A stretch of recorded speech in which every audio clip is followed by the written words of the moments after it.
to NRL 360 Rugby League from every angle, brought to you by Telfast. Joining me again, the great Gordon Tallis, the Springer Journo Australian, Buzz Rothfield and Brent Reid. The finals are here. We've got a massive show ahead. We're going to talk about all the games, all the teams. It's been a big weekend and we've got a big weekend coming up. But this afternoon, breaking news on Josh Addo-Carr. Can you guys fill us in as to what is going on here? Reedy, you broke the story.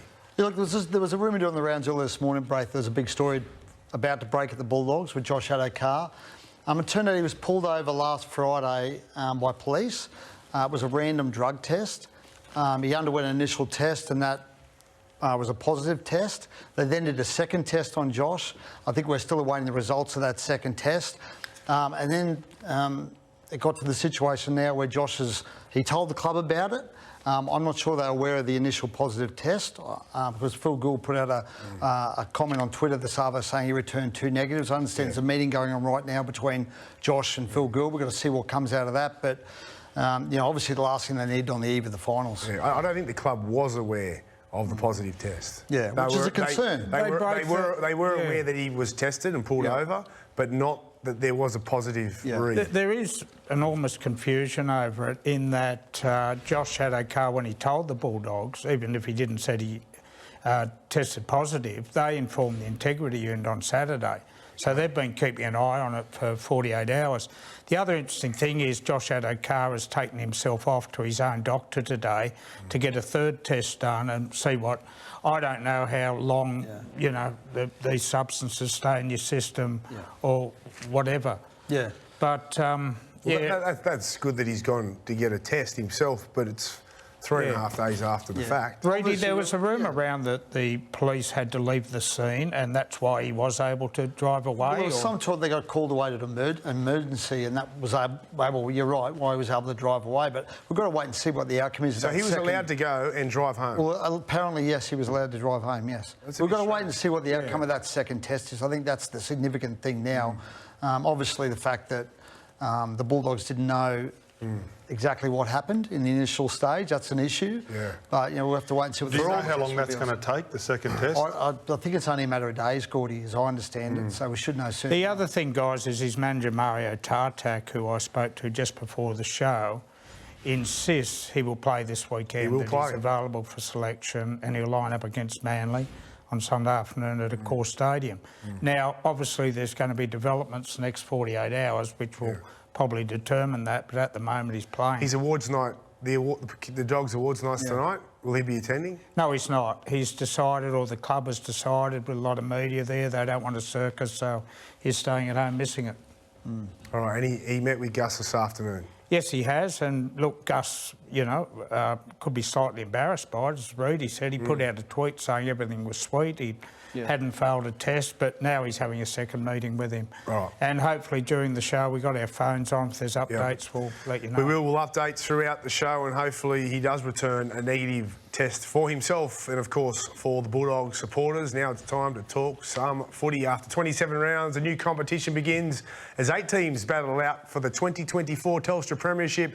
The coaches will be scheming, the crowds will be roaring, but in the end, it all comes down to the players.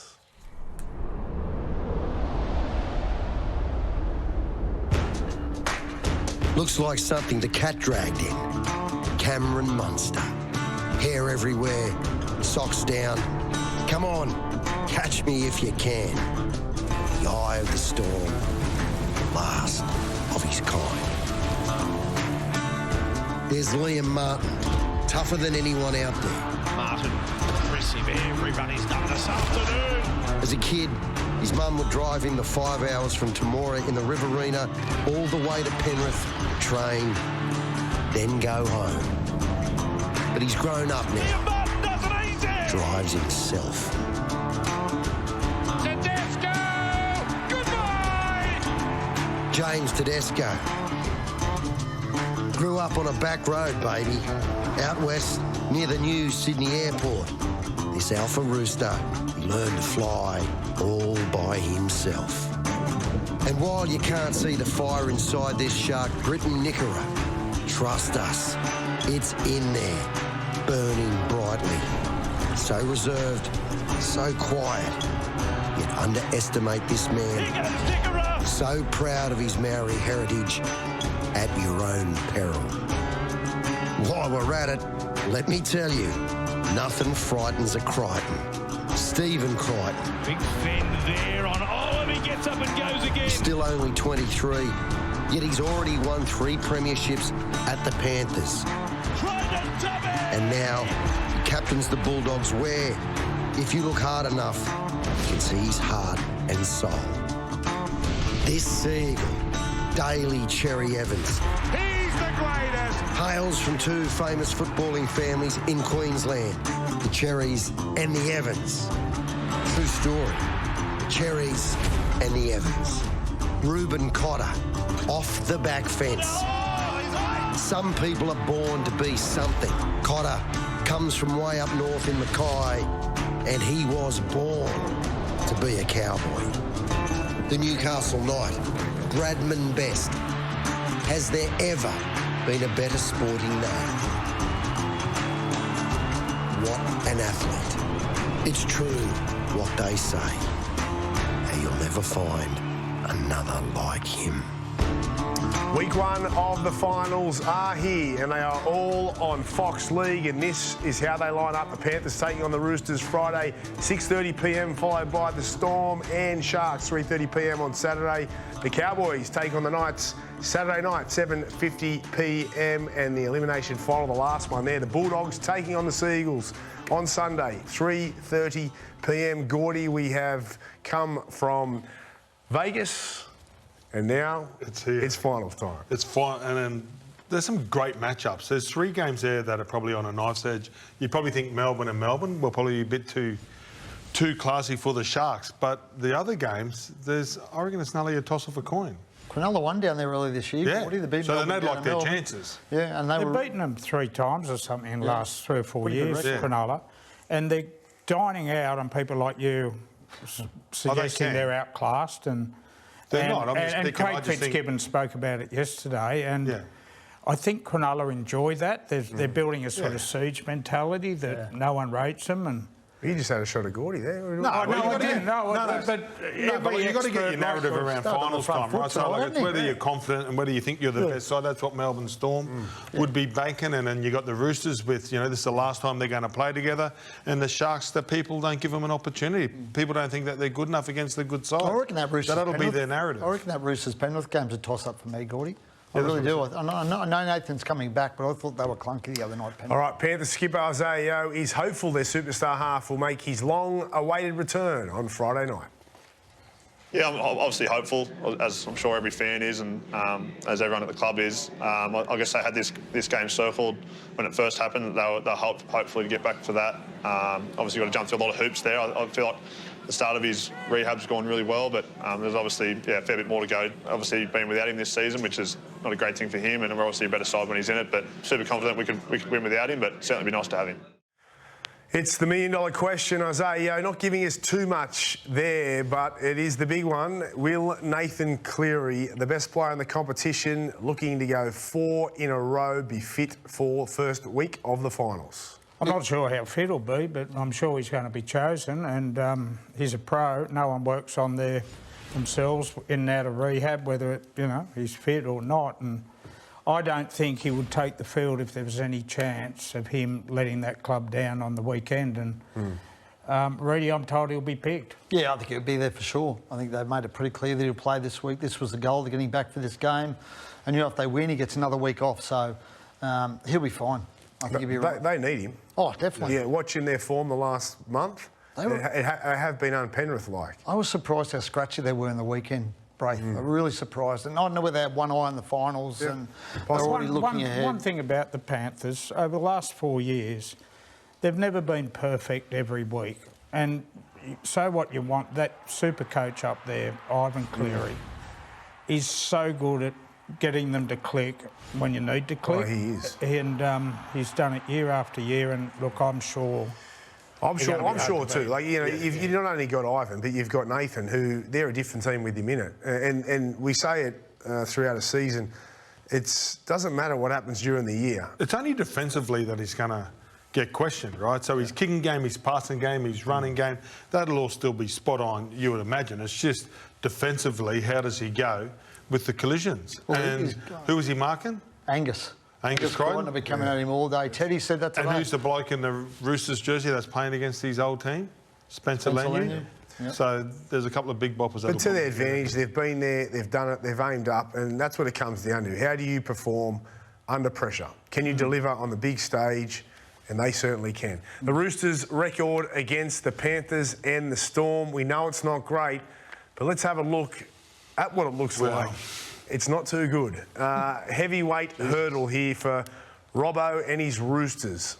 This is their record against both Penrith and Melbourne. Full of losses there. Loss. I won't go through it all, but there's one win in there against the Melbourne Storm. This is damning. And what makes it even more damning is the fact they've lost key players heading into this series. They were down on confidence and belief playing these two, obviously. We've seen that over a long period of time now. Their backs are against the wall. Can they get it done? Well, it's got to be some sort of psychological effect, wouldn't it? That, you know, they've struggled and those stats are quite alarming. The thing is, I'm a bit of a law of averages man, so they're so overdue. Oh. Well, law of averages they are, aren't they? Remember last year, I don't think Brisbane had beaten Melbourne in like 20 occasions and they got the job done. I still think the Roosters on paper are still one of the best sides left in the competition. And I know that there's a few big guns missing, right? And they're going to be missed. But I still think they've got enough cattle. Yeah, the issue for me is they've got to beat those two teams, at least a few times in the finals. I don't think, with the players they're missing and their record, I just don't think. I asked James Tedesco about it today. He downplayed it, but when you look at that, how can you downplay that? 1 out of 20. So you think they're done? Well, I think I said last week I thought they were done, Braith. I haven't changed my mind.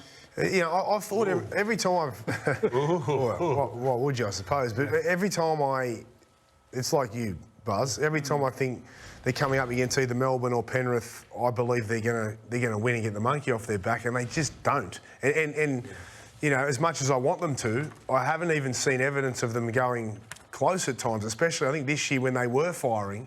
They really struggled, and that was their opportunity to make a statement. That was with I think a full-strength team or close to it. They've got to win this week, bro. They've got to win this game, because if they don't win this game, they flip to the other side. They'll have to play Melbourne, then they'll have to play Penrith again potentially in the grand final. And as 1 out of 20, the chance of winning 2 out of 3 are slim. Yep, big job for the Roosters with several big-name Roosters on the sideline. James Tedesco is still remaining very confident. Yeah, no, the belief's still strong as ever. I know externally everyone's talking about the injuries, but the guys that have come in, I don't think we lose a whole lot with Connor coming in. He's an origin player, he plays long minutes, and then Sandon Smith. Got so much belief in him that he can get the job done for us and just play his natural game. A lot of guys moving on next year, a lot of guys have been there for a long time. Do you lean into that or you don't address it? A little bit, yeah. We've talked about it as players. You know, they're guys that we won't get the opportunity to play with again, that have been here for a long time and have made their mark on the club, and so hard to win premierships. The calibre of guys we're losing are very hard to replace, so it's on us to really make the most of it the next 4 weeks, go all in and give it everything we got and see what happens.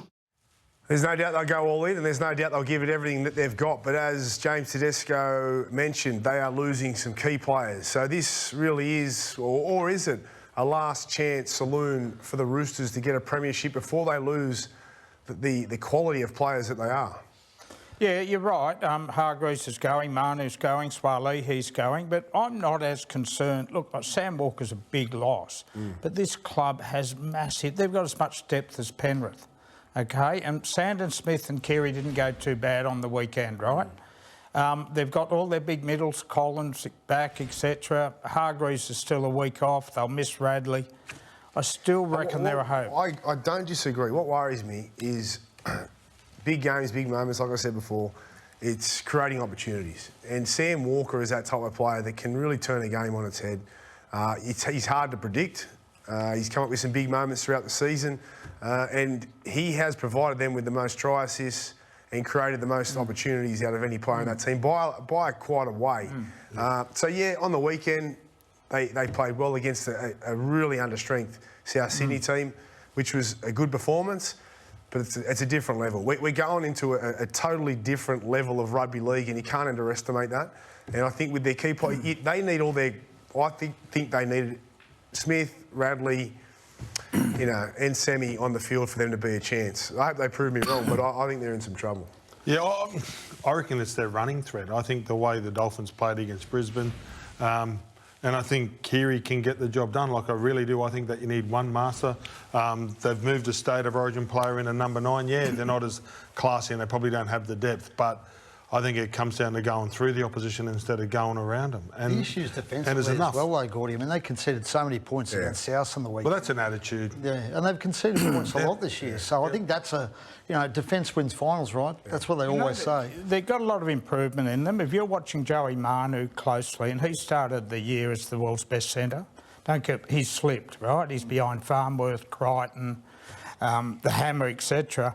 And Spencer Lehner's been off a bit too since Origin. And if Robbo can get them to come back and peak on game day, they're a chance. I agree. All right, now, Saturday, 3:30 p.m, the Storm are taking on the Sharks, and Fitzy says that he must earn respect, and it felt like to me in that press conference that he doesn't believe they have enough respect from us, opposition. I'm not sure. What do you guys think? Well, I don't think they've earned it, though, Braith. I mean, they've been bundled out in the finals the last couple of years. I mean, they've done really well in the regular season, but when the whips are cracking, they've gone missing. And I think that's why they haven't missing yesterday, Rudy, at Brookvale. No, well, you were there. You're on the sideline. But they wiped Manly off the park. They were brilliant. They're brilliant. Defensively, they were magnificent. Well, what do they have to do to get respect? You've hit a nerve here. Win some I haven't. I'm thinking, sorry, I've got a bad throat. Win some finals games. It's pretty simple. And it was the 5 games in the middle of the year, I think, when they had Penn and the Storm, they had all those sides. Yeah. Right, that's when you got to step. They beat Storm, Gordy, this year. Yeah. You know? And it's the same old story. Everyone is underrating this football club, and Fitzy spoke very well about it yesterday. He did. They're quite happy it's driving them. When they run onto that football field, they'll think no one gives us a hope. And that's good. Same with Nicho Hines, same with all of them. Everyone's bagging But Nicho. you know what, Buzz? I love that, but it doesn't matter unless they win this week and they do damage in the finals, because Reedy is right. You earn respect by winning finals games and winning premierships. Yeah. And Trindle. But you also earn respect by making the top 4 and being in the top 4 They're a great sides. team. They deserve to be there. There's no denying that, Buzz. They've had a really good year again. And you know what? They have been gone under the radar, and they are a little bit underrated. Yeah, they are. And the other thing is, and I know we got it on the list, but I'll start out here. Everyone's saying Nicho Hines is quiet, OK? $1 million player, quiet. You know what Craig Fitzgibbon said to him when he came back 2 weeks ago? They'd won 5 in a row. He said, just ease yourself back into the football side. Don't try and dominate. Don't try and, do everything. And that's why he's been a little bit quiet. He's actually put a team first, I get it, but I called that game yesterday and there was 18 minutes to go and the game was still, it could have went either way, right? And I said, this is the part where Nicho's just got to stand up and grab the game by the throat. I thought Trindle was absolutely outstanding yesterday. He's great, Trindle. But that's why the questions get asked. That's just why. But Trindle has done such a terrific job in his absence. Nicho came back determined not to interrupt the flow of the football side. He did well. To step in, and I have no doubt whatsoever that as this final series progresses... Should they swap pay packets, Buzz? Sorry? Should they swap pay packets? Well, it's a very good point you make. I'd say Trindle... well, it is. No, mate, Can I swap with you, Gordy? But Buzz, the point is, you talk about winning respect, and look, everyone respects what they do. Absolutely. They're in a magnificently coached football team, right? I think they're so well drilled, so well coached. But at finals time, they haven't found another gear. Nicho hasn't found another gear in big games. That's what's absent. That's what's going to stop them. Unless they can find that gear, that's what's going to halt their charge in the final. Nicho is an amazing player. Yes. But if he wants to get to that elite level, he's got to win the big game. Saturday, 6:30 p.m, it's the Cowboys taking on the Knights, and Buzz loving Newcastle and Ponga's transformation. Mate, I went to Newcastle yesterday, 14-6 scoreline. It was finals-type football. That crowd up there is the best in the NRL. They are so passionate. They're so working class. The atmosphere is like Suncorp on Origin night. And Ponga is a terrific story, Rudy, and I know you're close to the family. Last time I went up there last year, right, he'd just been in that toilet cubicle incident. And, no, well, I'm telling you where he's come from, right? From the toilet. And they were dirty on him, the fans. Yeah. And he was out injured at the time. Yeah. In that crowd yesterday, he was like Wally Lewis at Suncorp. They have fallen back in love with this superstar player. Yeah. And, mate, while ever he is playing like that out the back, it would take a brave man to say they can't go deeper into the final. He wanted the ball yesterday. Yeah. Like that 10-game run he went on last year and he won the medal. And yesterday, obviously, there was a bit between he and Wayne. Wayne said he had to grow up well. He wanted the ball in his hands yesterday. He wanted to win that game. He owned the big moments yesterday, didn't he? Well, he tried to own every moment. That's what Nico. This is what exactly I was about to say. We talked about Nico before. You know, Kalen wanted the ball. He owned the big moments yesterday, and that's why he's top of the rich list. You know, top of your list. Yeah, yeah. You know, yesterday when you watched his body language, he was hungry, pumping his chest, pumping up the crowd. Like he wanted that. It shows how much it means to him that. Newcastle, not just the team, but the town. Especially on Old Boys Day as well. When he touches that football, they don't get to their feet, but you can feel the tension, the excitement. And he was sharp yesterday. Mate, I'm not saying he's ever going to be Joey Johns in that city, but he's the next best thing they've had in that town. He is. He really is. You think he deserves to be the top of that list? The highest paid. Probably Nathan. Well, Nathan's the best player in the game at the moment. But I tell you what, you stick him in Penrith. I reckon there's no noticeable drop-off in the Penrith team. He's just as damaging. And the job, you know, they're as close to a one-man team. They're a bit like Manly, right? Yeah. When Kalen plays, they're a better footy team. They're a more dangerous footy team. He's worth every cent. Before we move on, Buzz said you're close to the family. Have you been to any family dinners? Or... I get on with Andre. He's a good fella. Yeah. Loves his kid. The other thing I couldn't work out yesterday, putting your relationship with the family aside, mate, why are they tapping all these players on the shoulder? Why is Saifiti, Brayley, Elliott, Hetherington? I can understand Hastings is on too much money, ridiculous money. Mate, this side... Yeah, but I think part of the issue is, Buzz, that a guy like Leo Thompson, he's only on just over 250 this year, just over 300 next year. Doesn't mean you tap four players. He's worth a lot more money. They've got to make room to upgrade him because they want to keep Leo Thompson. You know what? They can't just rely on Kalen too. So he was amazing yesterday, but if Kalen isn't, they probably don't win a game moving forward. So they need to put a stronger team around him, and they need to look for some key players that can take some pressure off him, so he doesn't have to do this. But I can understand. Week. You know, the bottom 9 tapping blokes, but they're... Yeah, but they got cap dramas, so they got to free money up. Yeah. Since O'Brien's been there, 4 out of 5 years they've made the finals. Yeah. And now they want to sack half the team. I can't work it out. Half the team's a bit of an exaggeration there. Oh, sorry, 5, and there's 13 the team. I'm close. I'm close. Oh, right now. Whooshka. They'd love to keep Daniel Saifiti, but the point is, you can only move guys who other clubs are interested in. So some of the guys have tapped, other clubs aren't interested in them. But they're interested in Daniel because he's playing good football. Yeah. And that's why, you know, he may leave. I think Buzz got you there, ready? Yeah, All right, Sunday, 3:30 p.m, the Bulldogs take on the Seagulls. Buzz, are the Bulldogs gone? Oh, I wrote this morning, posed the question, has the bubble burst? And I'm suggested that what we all thought at the start of the year, they're lacking mids. And while they've been willing workhorses all year, I think the last couple of weeks it's taken its toll. Can I say, last week on this show, you asked whether we thought they could win the comp. Yeah. I was the only one who said they couldn't. Yeah. All three of you said they could. A week later, you've all changed your mind. No, I haven't. No. We said they could, but it's going to be hard.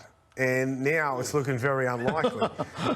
Well, the best defensive side always plays in the grand final, and that's what normally wins. And then I'm only going on history. Well, now they've dropped their standards in the last couple of weeks. It's hard to predict what's happened in the last couple of weeks, and I put that down to a lot. I mean, they've had... I think their travel really has hurt them. They look tired. You know, with Burton, Sherry, Addo-Carr out of the team, that's huge. They're coming back this week. And you wrote this story, Buzz.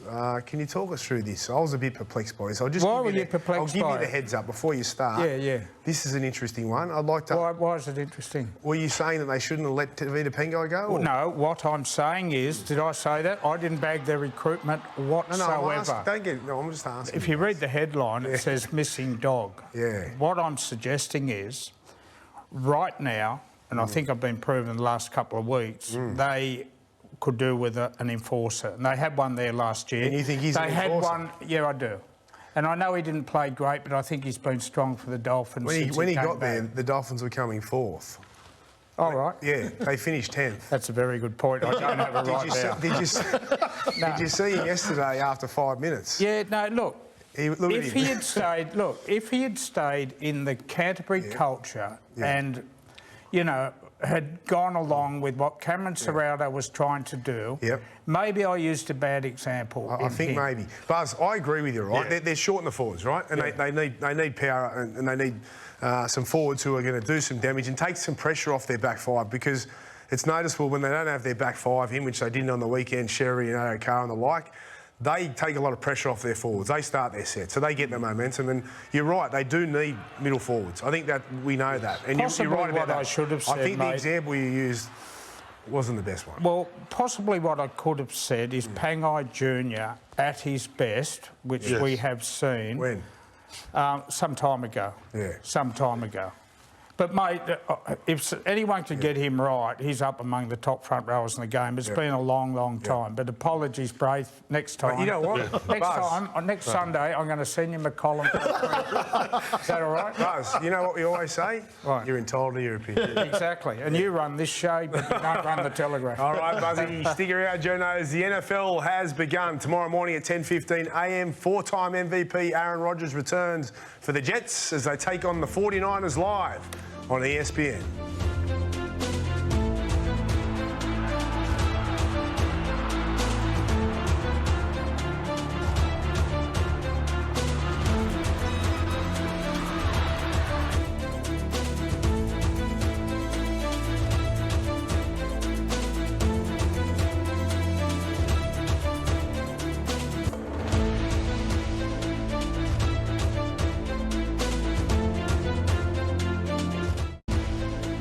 Welcome back. Let's take a look at our nominees for Player Performance of the Round, brought to you by The Tab. And there he is again, Jerome Hughes with 3 tries. What a season he's having. James Tedesco stood tall with 200 metres. And for the Cowboys, it was Helam Lukey. 4 line breaks. What a game it was for him. Outgoing Dolphins coach Wayne Bennett couldn't hide his frustration after a controversial bunker call dented any hopes of a fast start against the Knights. Marshall King for Platt. O'Sullivan. Here's Trey Fuller into a hole. They got them. Well, hold on. Review. Potential obstruction. Connolly Lemuelu initiates contact with Brodie Jones, and Trey Fuller then takes advantage of the space immediately adjacent. Have a decision. Gee, that's tough. I don't know if I agree with that at all. Ponga. Quick ball. Elliott. Ponga across the face of everybody. Gives it to Brodie Jones. They've ended the Dolphins season winning 14 points to 6. But that's where we're going. We're in a fair bit of trouble. He ran on the inside shoulder line, which is a player he's supposed to run on. That player committed to him. You can see all that. It's just crazy. We've got this thing called the bunker. And the bunker can see everything. It has every shot you can possibly imagine. I've been inside the bunker. I've seen it. What's the answer? How do we fix it? I think get rid of it. That was the turning point, brought to you by Ashley and Martin Medical Hair Centres. Wayne Bennett not happy with that call. A lot of good judges were also not happy with that call. I'm very interested to see what the panel thinks. I'll start with you, Gordy.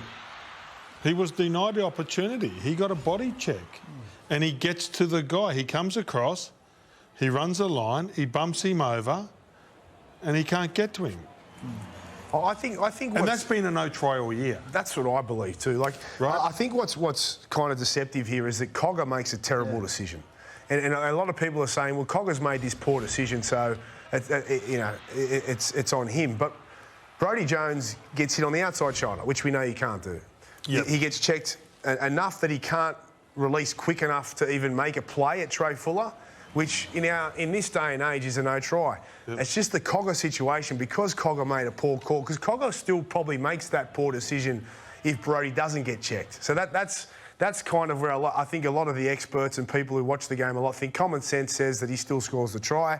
But if we're going to be consistent and we're going to rule on the obstruction, then it really, I believe it was the right call. The defenders were blocked. They were. They couldn't get to the football. And look, this has happened in a lot of games this year, and there's been... You can't even say it's 50-50. I think if they'd allowed that try, I think Newcastle be blowing up Brody, and that crowd would have gone cuckoo after seeing it on. I'm a bit like what you're saying, Braith. I'd focused on Cogger. I hadn't really looked at Brody Jones and that. But you're right. Brody Jones does get checked. And he actually almost gets to him. And he makes a tackle on him. And you consider that, even another half yard. And Trey Fuller, he's not a big dude. I mean, Brody could have got him and held him up. So I don't have a major problem with this decision. Yep. All right. Well, I think Newcastle were the better team anyway, regardless of Wayne's criticisms there. Now, Wayne made some big calls the week before against the Broncos. He put Trey Fuller at fullback. He brought Sean O'Sullivan into the halves. Katoa not in. Nikorima off the bench. And also Hemiso Tabuai-Fidow playing in the centres and not fullback. It worked against the Broncos, Gordy. I'm not so sure it worked yesterday. Just having one playmaker, it didn't work. They didn't look like they had a lot of creativity. It didn't look like they didn't have a lot of points in them. And I think Newcastle defended them pretty easily in the end. I thought Gagai and Best did a great job on Farnworth and Tabuai-Fidow. I still think Tabuai-Fidow's a great fullback. I know it worked against Brisbane and he got more ball, but you know, he's the best player. Like, he's the best attacking player in that team. And you want them touching the ball as much as possible. And in big games too. In big games. Yeah. You know, I think it was a bit deceptive the week before against the Broncos, who are horribly struggling. And Trey Fuller was really good yesterday too, so no disrespect to him. But, you know, Hammer's an Origin player and a great one. So, Buzzy, you got anything on this? I just want to update you with a statement, Aaron Warburton, the Bulldogs CEO, which is a little bit wishy-washy, but he says the meeting with Fox went well, with Fox and Gus. He said, until any new information emerges, our focus remains on supporting Josh and preparing for our match on Sunday. And that's it. So I presume they are going to pick him and wait for the police to come back to them, I presume, with this second test, but I'm just reading out. It wasn't really anything. It's not earth-shattering, is it? But, you know. We know nothing more. No. Anyway, it's good that he messaged you. Nice. Yeah, no, it is. Back to Wayne Bennett. No, back to Wayne Bennett. I wrote a couple of weeks ago that the double dipping, South and the Dolphins would affect them.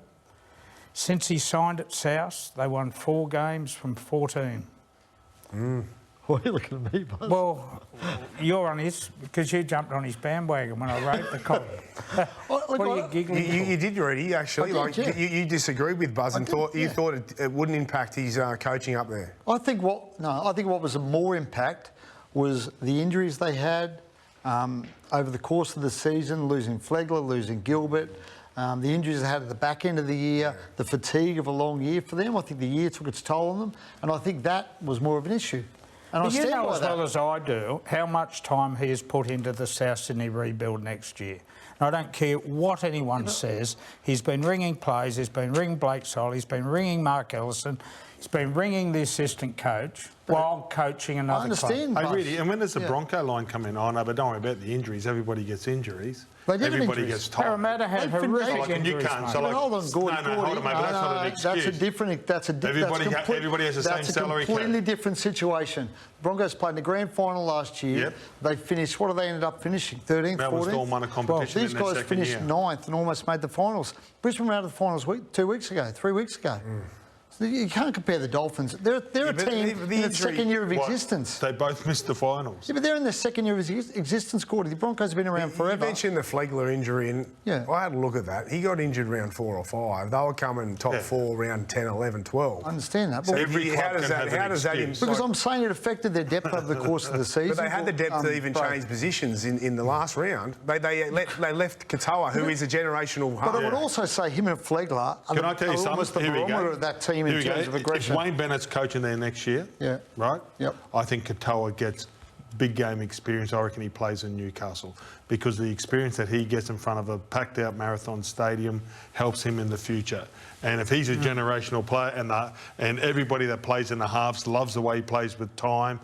I think he waited too long to drop Katoa.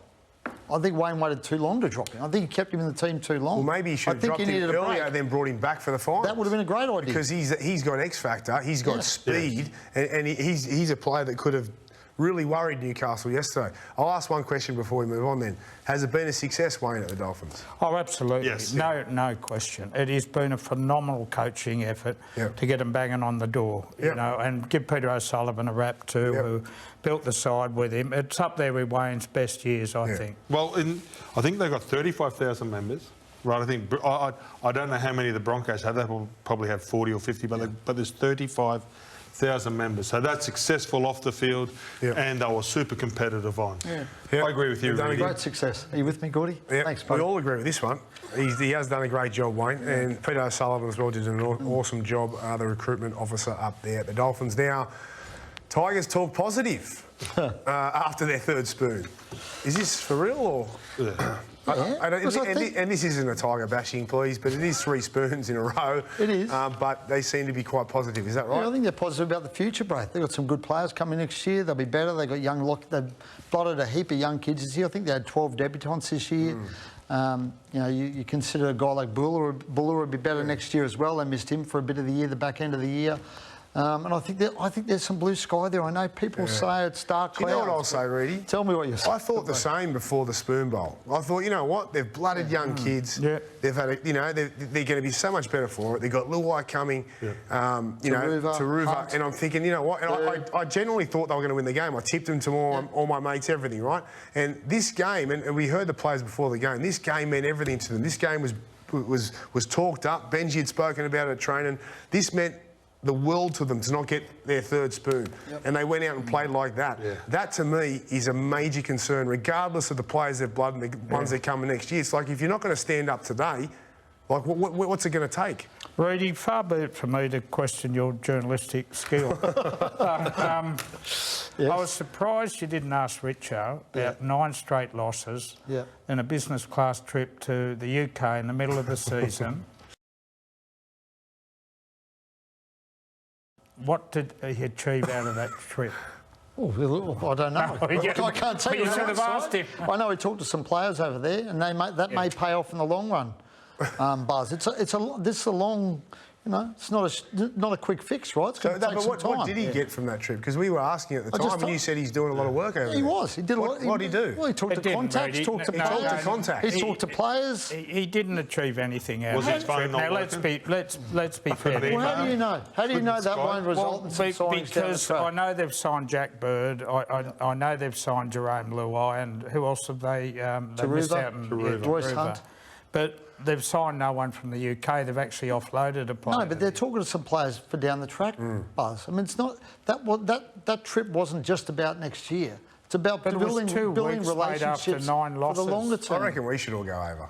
We probably should. Just to get some contacts. Especially when business class, though. Yeah, I don't think you can underestimate or overestimate the impact Jerome Luai will have in that team next year. I think it's going to be immense. You're not wrong. Thank you. We agree, Reedy. I can't wait for him to get there, and I think he will make a huge difference, for sure. I think he's an amazing buy. Thank you, Reedy. That was great. Buzzy.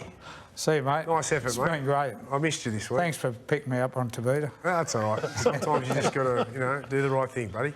Up next, Cooper Cronk joins the desk, and this Sunday, a once-in-a-lifetime event, UFC 306, is live from the Sphere in Las Vegas, and the only place to watch it is on Main Event.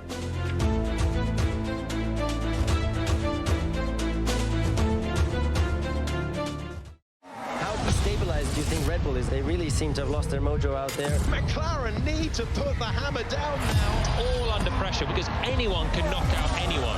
Surely the #1 priority is to win a Drivers' Championship. #1 priority is to win both.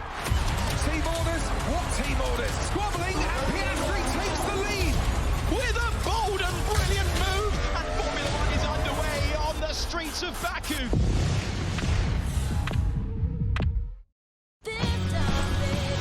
Don't let hay fever allergies hold you back. Nothing beats Telfast for fast, non-drowsy 24-hour action.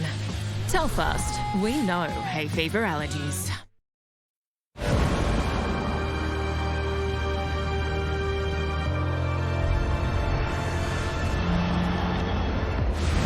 The Audi Q4 e-tron.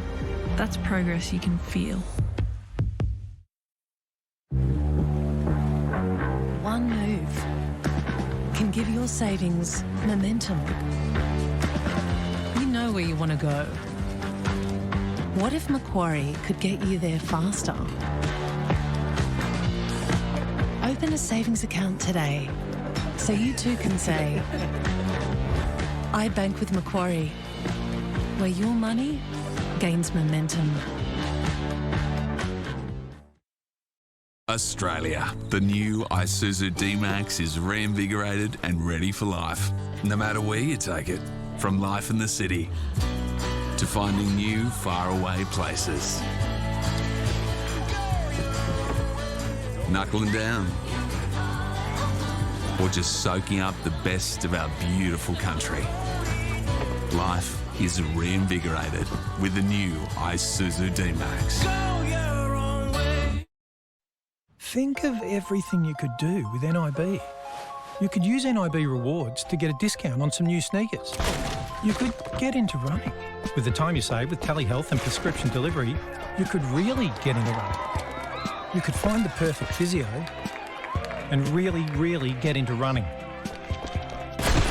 You could even get discounted travel insurance. Let's just start with the sneakers. NIB, potentially amazing. From Las Vegas, Nevada, the NRL in the entertainment capital of the world.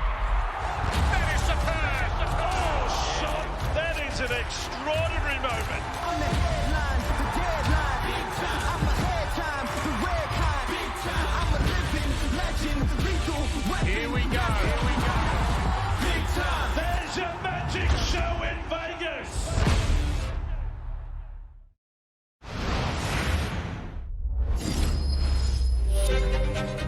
On to Hughes, and he will bomb to the corner.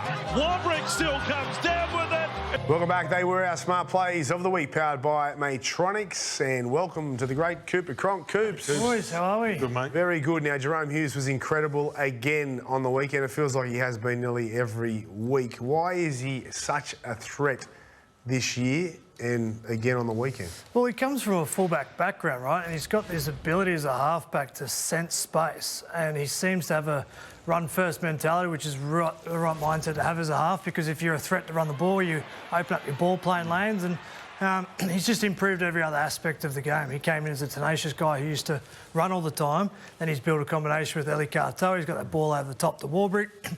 And he's got a kicking game that's class at the moment too. So, excuse me, he might have locked down the Dally M actually, because if he cleaned up on the weekend, that just might be the difference that gets that medal around his neck. The Melbourne Storm, we talk about it every year. There's normally a side or two that time they're running to the finals. And Melbourne certainly are doing that this year. Talk us through what timing your run actually looks like. I think people at home might think that timing your run means you just have a bit of a canter for about 20, 25 weeks and then you hit the accelerator at the back end, but it's the actual opposite. I think you do a lot of work for 30 weeks of the year playing pre-season, and then about like a month to go, you start getting a lot of confidence in that hard work that you've done, and almost becomes autopilot through finals. It's all about just handling the emotion, handling the execution piece, and if you get confidence from doing that hard work, one person does that, the person next to you does that, then all of a sudden you got this tidal wave of confidence about the way you play, and it's a hell of a time to still be playing, and the longer you go, the more of the atmosphere builds up and the more intensity comes with it. So, yeah, very jealous of this time of year, but I think the teams that time it perfectly have a lot of confidence in the style they're playing, and normally the best players at the forefront of that. Well, talking about timing, obviously the Storm take on the Sharks this Saturday. What do you think is the key for Nicho Hynes? He is the most spoken about halfback. What do you reckon's the key for him? He's a gun player. He's played representative footy. He's got a Dal M around his neck, and it's not a physical thing with Nicho Hynes. It's a mental thing. I think if he can walk into Amy Park on the weekend and feel like he can genuinely dominate the Storm on their home deck, be that spiritual leader or give off confidence to the rest of that Sharks playing group, then that's the dominant halfback. If he walks in sort of hoping and guessing and a little bit off, then I think the Storm and the rest of the team sense that. But the thing with Nicho, I liked his game on the weekend. That was an impressive performance from the Sharks, and he wasn't necessarily the forefront, but he did a lot of little things that contributed to that team getting the job done. So, yeah, a lot of pressure on Nicho, but the only thing to do at a halfback at this time of year is deliver on the pressure. Simple as that. Talking about pressure, the Panthers going for 4 in a row. Do you think it's just as easy to say Nathan comes back and they're going to click straight into gear? They've been a bit scrappy the last month. Yeah, they have, and I think it helps Nathan coming back. But this is a team that have elite football in them. It's just a matter of getting it out on Friday night. And they had 15 errors on the weekend, a couple of losses over the last month at different stages. But I don't think anyone sits here and denies Penrith not playing at their best on Friday night. Yeah. They have the ability to turn it on like a tap. And the thing that would be fearful if you're the opposition for Penrith in the next month is they've got this connection as a group that Fisher, Harris and Luai are leaving. Now, being a part of teams that have had players leave at different stages that you absolutely care about, that can be the driving force that it just goes from, oh, there's some question marks to straight to the top and dominate. I still think they're competition favourites. The Roosters, they have some players leaving too. It was the first look at them without the 3 injuries to major key players in their side. Did you like what you saw? Would you keep it the same, or would you maybe tinker with it a little bit? I'd keep it as is in terms of the roster and the team, but I wasn't super impressed with the performance. Okay. One thing I will say, missing Sam Walker and Brandon Smith, your points come back. They're the best attacking team, but without those two, it drops back slightly, right? But bring in those players and you're probably a better defensive team, right? So there's 2 parts to winning finals matches. It's about stopping the opposition and then bringing your best footy to the table. And I think they can mix it with Penrith on Friday night, but they need to have one of their best defensive performances in a long time. Shut down that back 3 of Penrith, which is so dangerous. That combination of Cleary and Luai, it's very telepathic in the way they play, but they can still beat Penrith. Their record is poor, but if they have the best defensive performance, keep this game tight back in the second half, maybe Manu, maybe Tedesco, Keary or someone comes up with a play. Do I think they can win 28-4? No. But do I think they can win 20-18? Yeah, I do. What about a dark horse? What about the Cowboys? Since Townsend's been dropped and Clifford's come in, what do you like about the Cowboys, and do you think they can challenge the big boys? I think the number one key, and we saw it on the weekend, that was one of their better performances all year from the Cowboys. If they've got intensity in the way they want to defend, they can put it together. Clifford, I think he's complemented what the Cowboys have done because he's probably a better defensive halfback than Townsend. He's got a longer kicking game and he's got younger legs, so he's more of a threat to run the footy. But the key to the Cowboys is the leadership of Cotter and Dearden.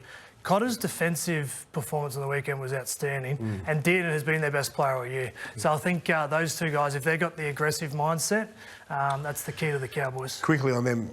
Are you sold on them yet? Because it's been a bit hard to read. It's very hard. Yeah. The gap between their best and their worst is opposite ends. But if they can do what they did on the weekend, absolutely, they've put it together. But they haven't put it together enough for me to be confident. The Bulldogs suffered another big loss. A lot of talk around their middle forwards, which really, from the start of the year, they've got a small pack.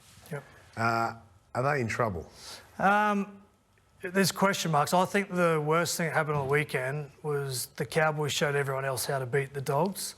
Dogs have, as you said, small forward pack with mobile ability to get around the field.